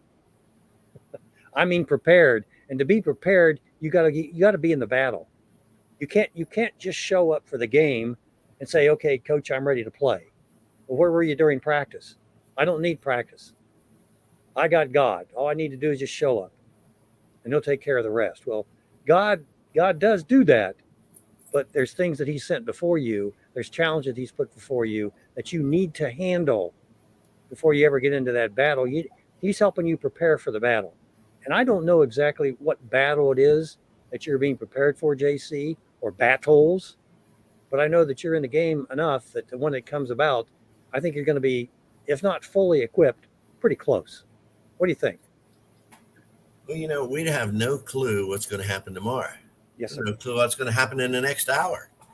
It's like that Julian, I told that cop, Julian come to the church in the garage Tuesday night, a couple weeks ago, and he walked up front. I didn't know if he was coming to hear about Jesus or if he's coming to shoot us all. Wow. He had all these ripped up clothes on. He had a vest on. It looked like there were bullets in the front of his vest. And he opened carry. He had a big old gun on the front of him. I'm like, I wonder if he wants to come in or if he wants to take us out. And everybody sitting in the garage, all big doors were open, all three big doors. And you could see this guy standing in the doorway. He just stood there. He didn't step in the building. So I thought, I better get up and go see what this guy wants. At least he could shoot me and not everybody else inside. You know what I mean? So I recognized him, walked out. He starts in about this cop. How he got around. I just got out of jail. I've been in jail 8 hours a day. He was mad, angry, cussing. I said, listen, buddy. I said, I'll listen to your story, but right now we're in the middle of something. And I didn't know if it was going to offend him, get him mad, but I said, I'll tell you what you do. You come back here tomorrow morning to this shop, and I will talk to you, and we'll discuss this. He said, okay. So I thought, well, at least he's good. He's cooled down here a little bit. I said, now, I don't know if you're a Christian. I have no clue where you stand on stuff. I said, I'm going to pray for you right now. Because I know some people say, well, don't pray for me. You're not a Christian. Well, so I just laid hands on him right there. And everybody's, Usama Dakdok's still in there going. He's got the PA going. He's in there just, everybody's listening to him. And I'm praying with this guy out front, 26-year-old man. Life is a wreck. And the tears started flowing. I mean, they were actually hitting the ground. Just started bawling like a baby as I prayed over him. I said, amen. He said, amen. I said, now you come see me tomorrow morning about 10 o'clock. He walked in this door at 10 a.m. the next morning. Old Christian guy sitting at my desk the next morning at 10. White-haired guy, taught Sunday school, been in church all his life. Good guy, but never dealt with people like Julian. Julian comes walking around the back of my desk, gets his phone out again, wants to show me the video of the cop dragging him out of the car, and he asked for his badge number and name and and two of them jerked him out. I said, listen, we'll do that. I'm not ready for that yet right now. I said, so I just basically jumped right on him with both feet to give an example to the churchgoers sitting at my desk, how to deal with Julian standing behind my desk. It's still angry at the cops.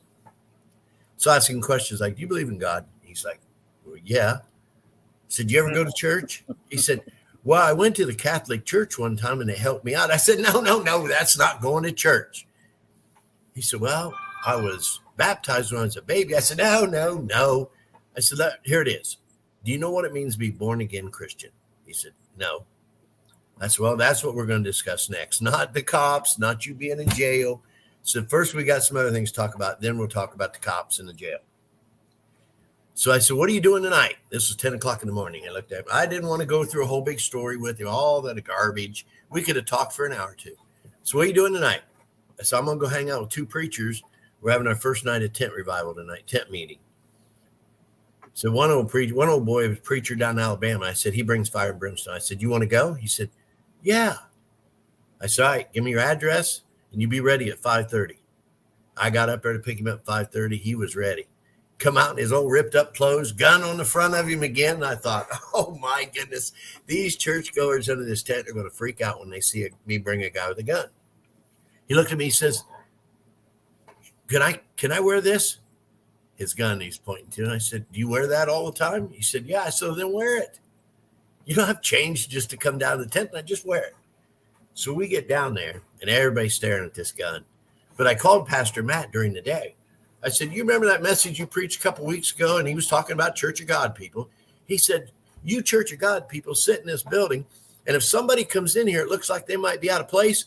You all look at him like, what's he doing here? Why is he here? He don't fit in here with us. I said, you remember that message you preached, Pastor Matt? He said, yeah. I said, I'm bringing a guy tonight.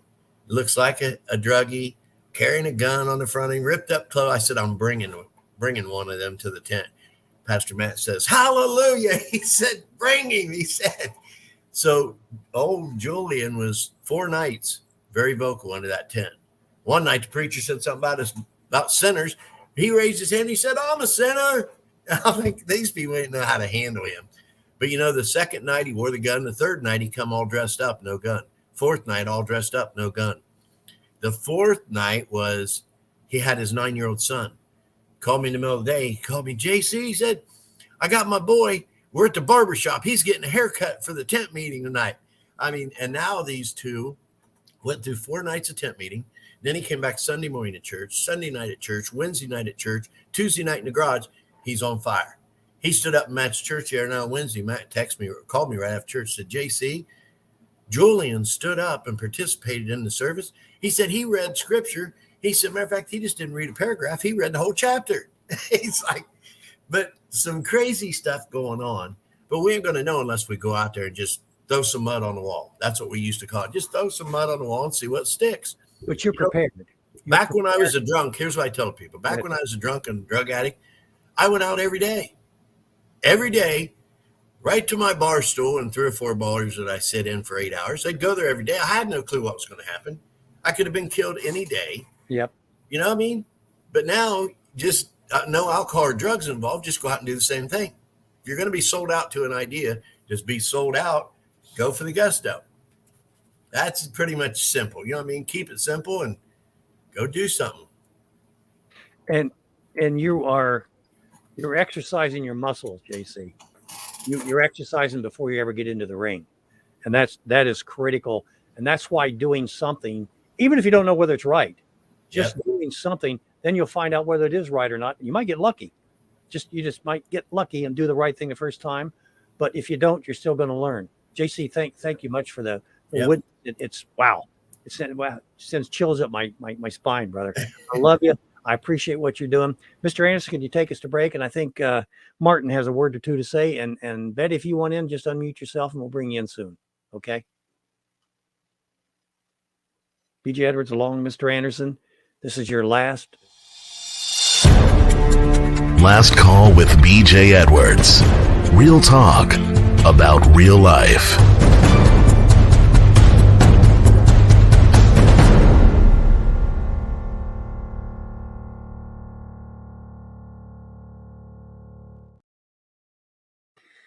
JC is music to my ears. You still have that trumpet sounds, Mr. Anderson, maybe play or two. Folks, when you got into battles, music is incredible. When you get into battles, the power of music is just incredible. And I was in the service.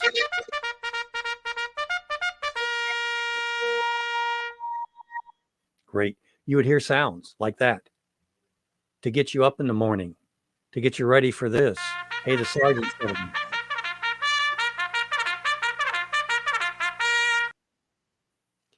And we need to sound the trumpet, folks.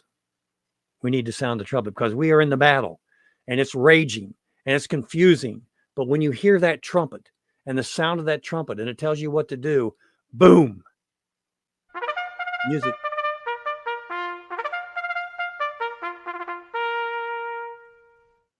And horse is ready, right?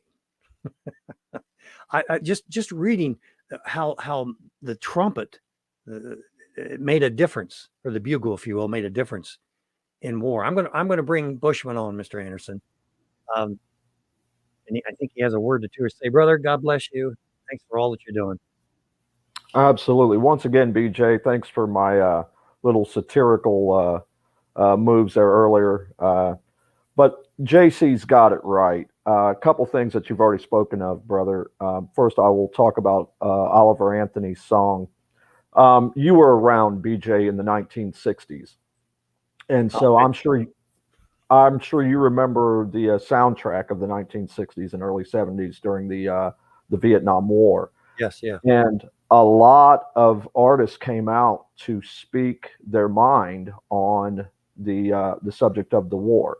Mhm. And it did, and you were there, BJ. Did it or did it not affect you as an American citizen? Absolutely. Absolutely.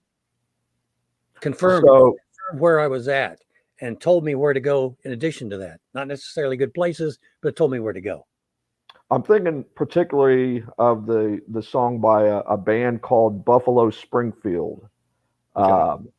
For what it's worth is actually the name of the tune, but it goes, something's happening here. What it Yeah. is ain't exactly clear. There's a Yeah. man with a gun over there telling me I've got to beware. Um, those kinds of lyrics, just they affect the human soul, and I think JC is right. It inspires, but it does kind of diminish, and I understand that point. But you have to continue singing those anthems like Oliver Anthony did. I happened to see a video of all kinds of different cultural groups: Asians, African Americans, Eastern Europeans, all these different human groups coming together, listening to Oliver Anthony's song. And if you ever have an opportunity to find that, I believe it's on YouTube. Look at that compilation video of all these different people groups listening to that one man song.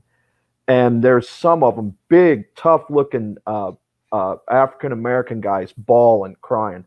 The look of some of our Eastern Islanders' faces in awe over this man right there in Middle America singing their heart. I think music needs to come back to help in this fight of this culture war. Hmm. Wouldn't you agree, BJ? Yeah, I absolutely agree with that. Yeah.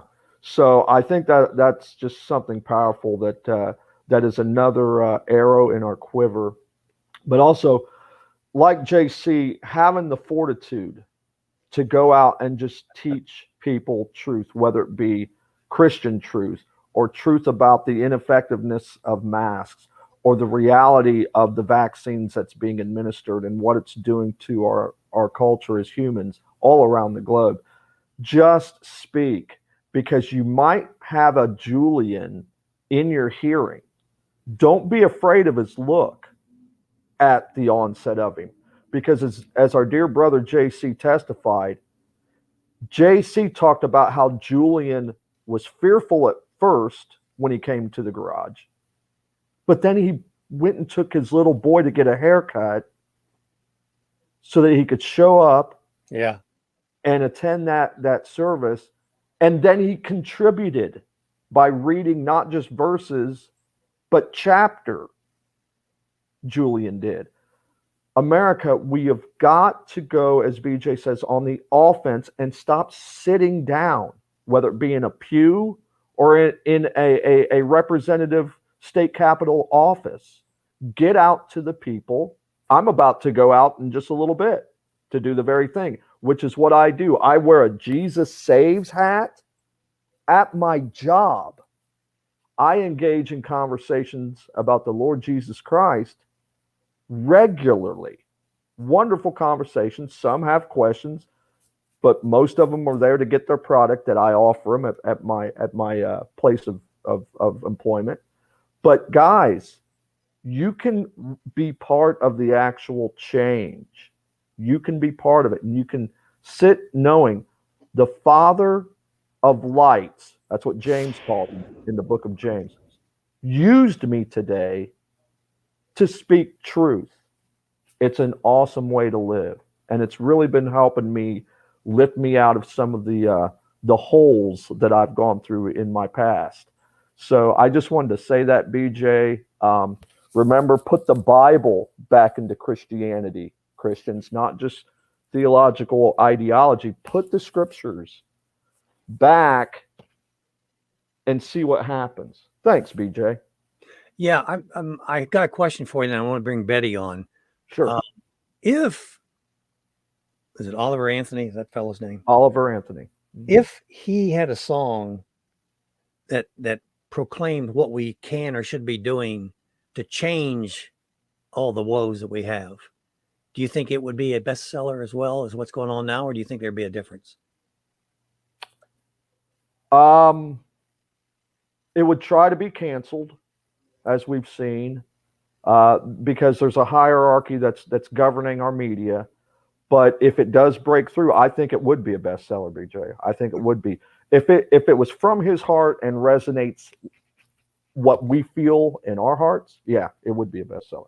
I hope you're right. And by bestseller, it's the public, the general public, that the conservative Christian groups that are accepting it now would accept that with the same vigor that they are now. If he said, okay, I don't think that heaven's necessarily the way out. We should try this, or we should do that, and things aren't as bad, and we should do this.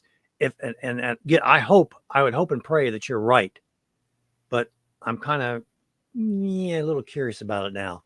But yeah, now if it was the subject matter was just as such, I don't know if heaven's the way out, to quote B.J. Edwards. Yeah. I don't think that would resonate with the common issue that's inside of all people's hearts. I get it. When I think of that video that I was watching of these people crying, of all these different nationalities, the religion, if you will, the religion was all the woes and the angst that all people were feeling, and Oliver Anthony just reverberated it through his lyric and his song. I get that, and we can discuss that further. I'm going to bring Betty on, Mr. Anderson. Okay, I've got it. Hey. Go ahead, Betty. Yeah, I just want to say a few things. That song by Oliver Anthony, he actually had $8 million contract offered to him, and he declined it because he said he didn't want to be controlled. But the way I understand, Coach said he was making like $40,000 a day anyway because of all the subscriptions, and he's number one on a chart somewhere. I'm not sure where.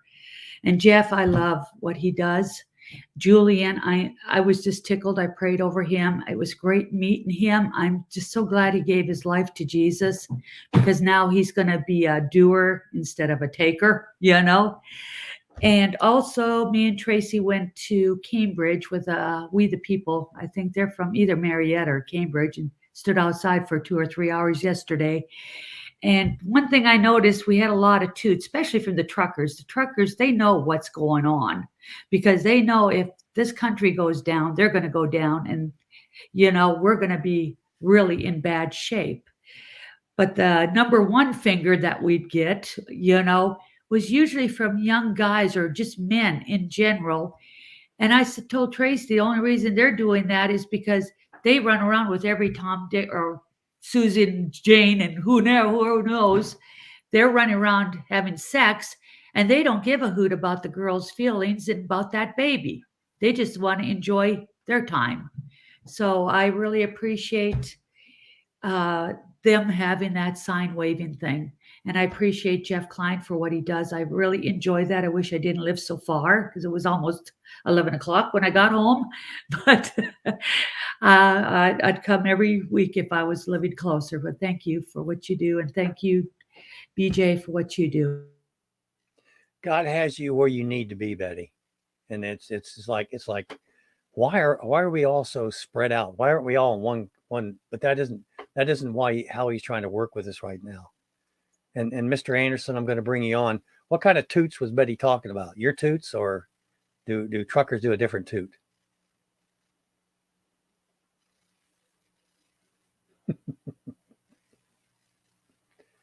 Can't hear you, sir. Toot. Go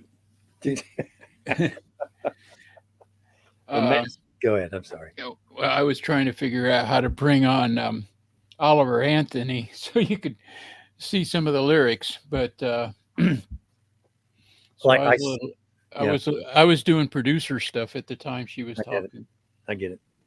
I don't know what else we got there in videos, but if we don't have anything heavy, I want to get into do suggestions, which I talked about a couple of weeks ago and I've never got to. Again, this is about doing, folks. These are suggestions. You got better ideas, go for it. But if you're looking for something to do, maybe this will help. Maybe this will help. So after the break, I'll get into a little bit of the do list. And yes, the people that we run into, they're like me. They're all weird. Huh? Yeah, they're all weird. Weird Let me people. see if I can make this work. It's just a quick experiment. Okay.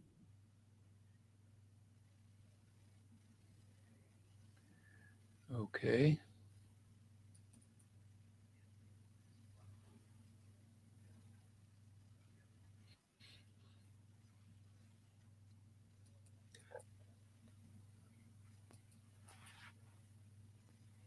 Live radio. I don't know if it's working.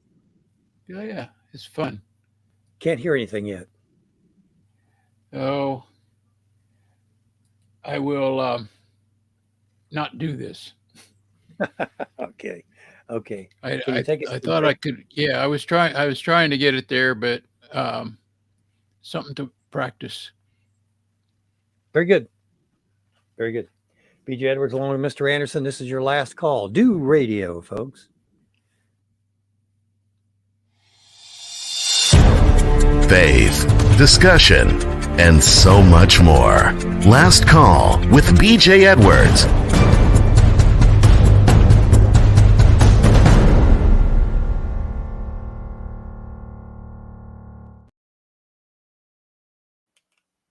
You get better with practice and you get better with play. There you go. Wake up and get in the game. Toot your horn. There's some suggestions that you can do. And Mr. Anderson, if you want to add or detract from any of this, please do. These are just suggestions. I am not. I can't walk on water. Neither can you. But that doesn't mean that you can work towards doing what is right, which, boy, do we ever need a lot of that done. You know, a couple of weeks ago, Blaze Counter Education Program established a new conservative channel of communications that offer alternative facts. Maybe combine what's already there, Blaze, others, 3 or 4 opportunities. There's always a negative side to this. This can always be controlled, or maybe you can code it. I think our friend Larry Richardson has a system where it's almost impossible to decode it. And you can take, like look at Twitter. It's offering an alternative source. He who controls the information controls the world. If they shut us down, especially this radio program, if they shut us down, how are we going to exchange ideas, exchange duties with our fellow man? And please, suggestions are welcome on this. Shortwave radio. Yeah, I'm thinking about that. Is there a way they can control that? Maybe and maybe not. But yes, that is possible. Maybe there's another technology out of there where you can relay from here to here to here. But it's something that we need to seriously start thinking about. Don't allow the current media to get away with discriminating against Christians. Try to have an effect on them. You may have a friend in the news media and not even know it, but you're not going to know that till you try, right?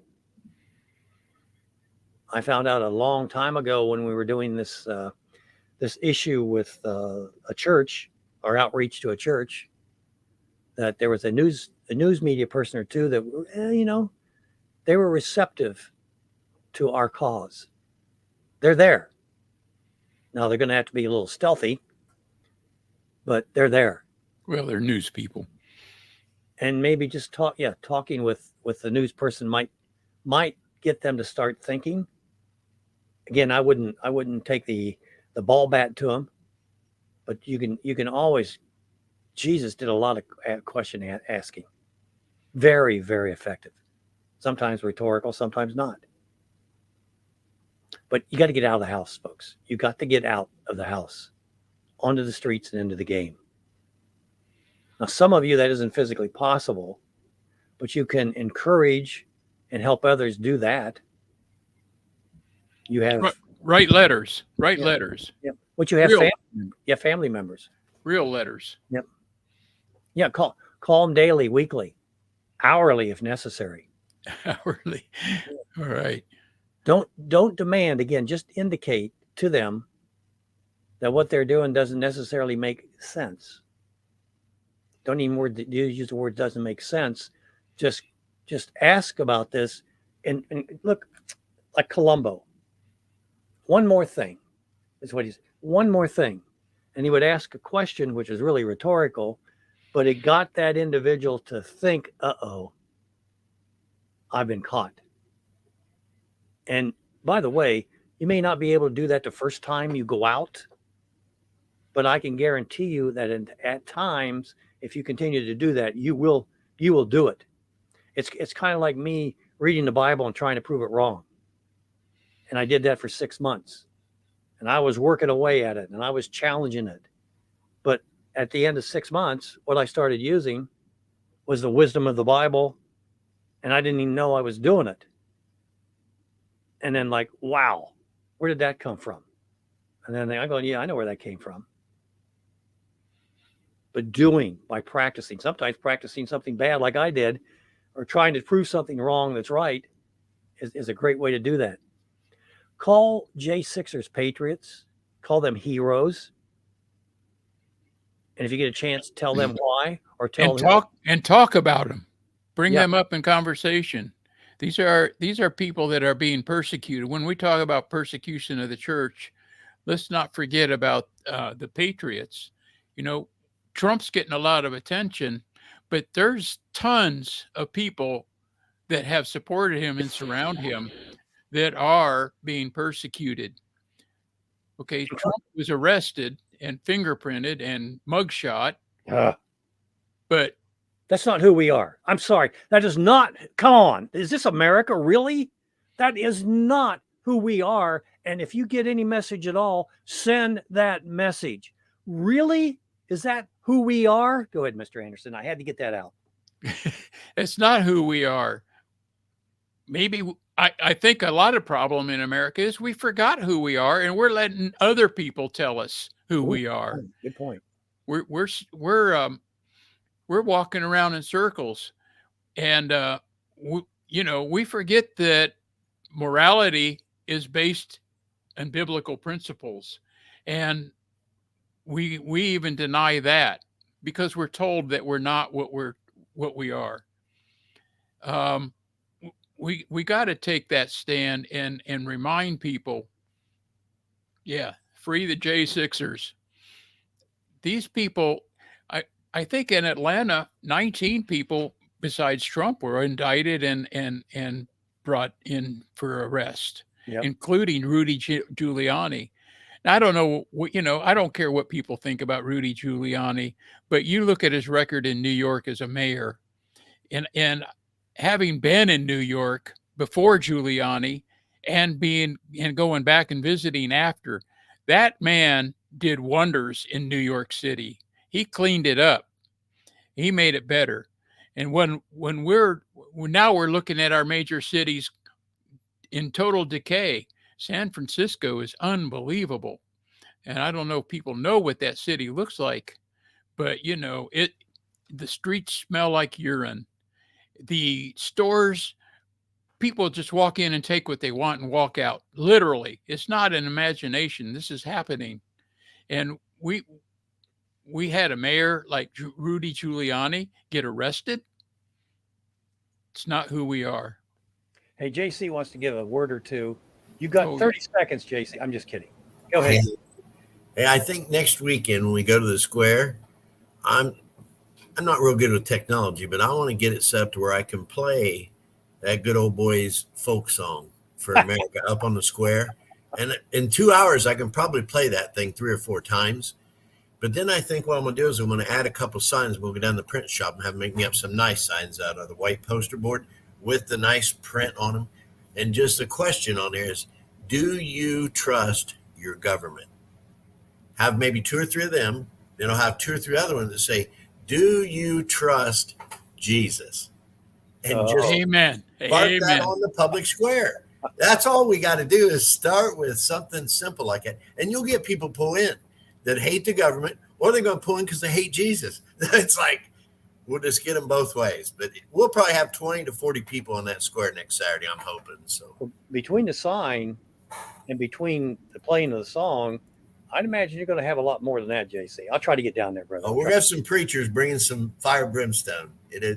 I'm sure. I know who you might be talking about. Yeah, I get you. We need some celebrities there, BJ. Yeah, right. That's right. I could probably bring my thousands with me. I'll see if I can, free up some time for you. Just get there, and I'm going to give you the microphone. You're going to be able to talk to them. Oh, yeah. Thank you, brother. Hang on a second. We got a phone call. Yeah, hang on. It left. What happened? What happened? It left. I don't know. They left. Folks, the idea is to ask questions instead of demanding and judging. Please start out. You could do that later. By the way, if you become a victim, if they make a victim out of you, oh boy, do you have an advantage? Because America loves a victim. Unless you're a Christian victim. Yeah. Support companies that support you when you buy your products. That's important. Put pressure on your public servants to end month-long elections. That's a great way to start. Great place to start. Don't know where to start? Start. Say what? Yeah, start. Start with a government official. Everyone you talk to, you've just influenced. The person that doesn't have anything to do with this is probably going to be your greatest ally because they're not going to feel threatened by you. Talk to a treasurer clerk, if you will, at the state of Ohio, or even your local. What you're doing is presenting your idea without presenting your idea to the public. One by one, you would go ahead. Well, look at the young examples. Like we showed that 2-minute warning, a 14-year-old girl. Yeah. Just a simple little lesson of, are your feelings hurt? Young people can do a lot, and we can follow their example. Sometimes they're a better example than we are. Yeah. So look at what other people are doing. And at the very least, just show up at a meeting. Just be there. Like JC, he says, okay, we're going to be on the square. We're going to have some people there. Just be there. That's all you got to do. Yep. Hey, other thing, Natural Family Month pledge. Wow. Putting pressure on a to-be city council member or state representative saying, hey, here's a pledge. Are you for the family or not? Homeschool your kids, private school. Homeroom moms, we talked about that this morning. Get to know your neighbors. Put the phone down and the internet down and go meet your neighbors. Have a meeting in the square, your local square. Get to know your local sheriff and see if they need support. Supported or replaced, actually. Make a batch of cookies and invite a neighbor. Yeah. Again, all these, get to know those around you first. Local. That's key. That's very key. Hey, we're gonna have to take off. I thank everybody for participating today. Do, folks. Please do not wait for this to happen, because it will if you wait for it. And the enemy, is counting on that. They're counting on your doing nothing. Well, they're even counting more that you'll just comply without asking questions. I will not comply. We got to run, Mr. Anderson. Got to run. God bless. Join us next week for Last Call with BJ Edwards.